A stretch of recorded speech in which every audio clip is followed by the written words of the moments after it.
มื้อที่3แล้วเด้อในมื้อที่3อยู่ลาสเวกัสมื้อที่3บุญบัตรมันหารายได้เข้าบัตร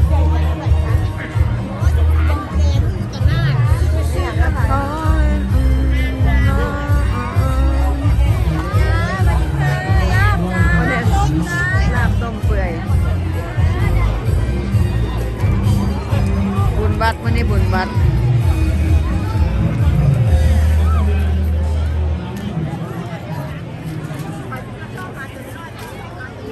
โอ้ยมา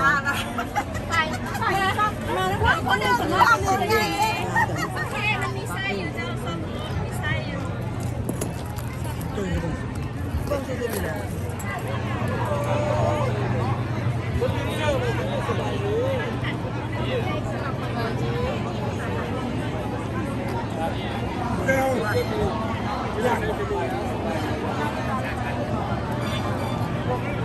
ค่าซื้อเงินเดือนบ้านทานอะไรนะวันที่3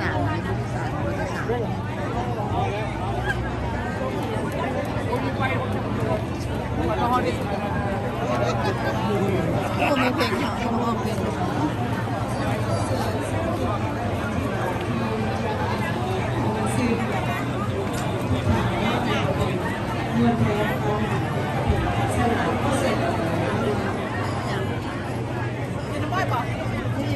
เอาบอกเขาจะไปเอาคนเดียว